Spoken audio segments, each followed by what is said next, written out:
नमस्कार दोस्तों, मैं हूं अमित कर्ण और आज हम बात करेंगे स्काई फोर्स की। कल रिलीज़ हुई है ये और काफ़ी एक्सट्रीम रिव्यूज़ आ रहे हैं।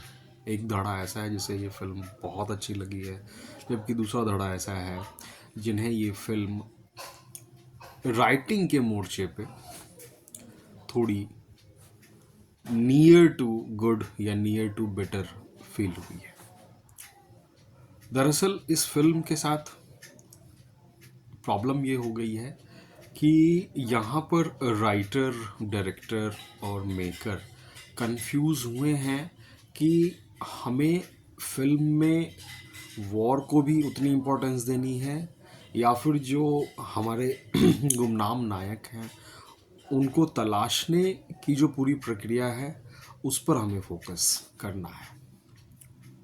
यहाँ एक किरदार है जो कि जंग के मैदान में गुमनाम हो जाता है, गुम हो जाता है। अब वो गुम हो जाता है या शहादत को प्राप्त होता है, इसका भी एक पैरेलल ट्रैक फिल्म में चल रहा होता है। तो फिर यहाँ पर दिक्कत ये हो गई है कि आपने फिल्म की कहानी का बिल्टअप इस तरीके से किया है कि ये एक वॉर फिल्म की तरह से ट्रीट हो रहा है। ये कि इंडिया पाकिस्तान के बीच 62, 65, 71 के वॉर के बीच में कहानी ट्रैवल कर रही है और जो इंडियन एयरफोर्स ने उस वक्त बहादुरी दिखाई थी और किस तरीके से पाकिस्तान के वैसे फाइटर प्लेन्स को नेस्त नाबूद कर दिया था जिन्हें अमेरिका ने पाकिस्तान को दहेज में दिया था, जिसकी स्पीड बहुत ज़्यादा थी, इसकी मारक क्षमता बहुत ज़्यादा थी इंडियन फाइटर प्लेन्स के मुकाबले। फिर भी आखिरकार किस टेक्निक से इंडियन एयरफोर्स के पायलट उन फाइटर प्लेन्स को जमींदोज करते हैं उस बारे में एक कहानी है और साथ ही उस लड़ाई में सबसे अहम रोल प्ले करने वाले पायलट की भी कहानी है जो आखिरकार कहाँ चला जाता है, इसके बारे में एक सर्च तलाशी अभियान भी हमारे इंडियन एयरफोर्स के ऑफिसर करते हैं।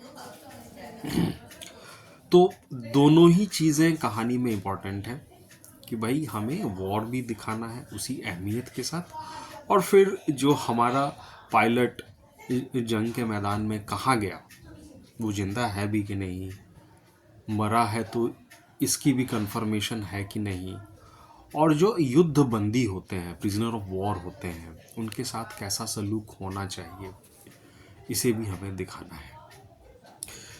तो फिर यहाँ पर अगेन जो प्रॉब्लम इमरजेंसी के साथ हो गई है कि उन्होंने कहानी को इस तरीके से बुना है कि वो सिनेमा की गहरी जानकारी रखने वाले या फिर हिस्ट्री की गहरी जानकारी रखने वाले या फिर जंग के मैदान के जो टेक्निकल टर्म्स हैं उनके बारे में जानकारी रखने वाले लोगों को समझ में आए।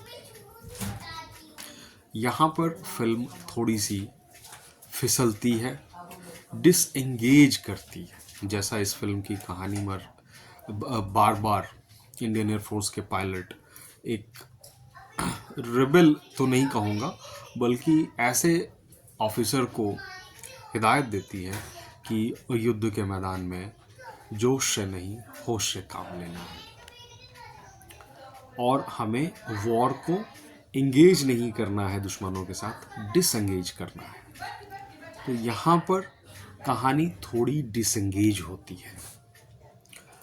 मेकर, राइटर अगर चाहते तो फिल्म के एक सिंगल पॉइंट लक्ष्य को ही शुरू से लेके अंत तक कैरी करते और युद्ध के मैदान में जो सिपाही या फिर योद्धा गुम होते हैं उन्हें डिप्लोमेटिक चैनल से या फिर और किन तरीक़ों से कैसे ढूंढा जाता है, वापस लाया जाता है या उनकी एक्चुअल चीज़ के बारे में पता लगाया जाता है। अगर उस पर भी फिल्म फोकस रहती तो और ज़्यादा ये इम्प्रेसिव, असरदार बन पाती है।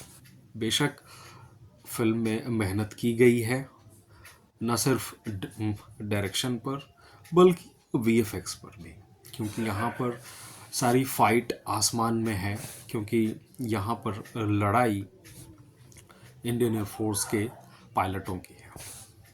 वीर पहाड़िया ने डिसिप्लिन्ड काम किया है, लेकिन एक्सेलेंस की अभी कसर थोड़ी सी वो छोड़ देते हैं। हालांकि उनका एक ट्रैक के बाद से पूरी तरीके से वो फिल्म से गायब हैं और पूरी तरह से फिल्म अक्षय कुमार के किरदार के कंधों पर है। अक्षय कुमार स्टार हैं, लेकिन यहाँ पर इस रोल में वो अगेन उनके एंड से और ज़्यादा एफर्ट की ज़रूरत थी। उन्होंने, अगर मैं कहूँ कि करियर बेस्ड काम वेलकम में किया था और सरफिरा में किया था, तो कहना अतिशयोक्ति नहीं होगी। लेकिन यहाँ पर वो जितनी ज़्यादा एफर्ट लगाते हैं, करते हैं, लेकिन वो स्क्रीन पर उतनी ट्रांसलेट नहीं हो पाई है।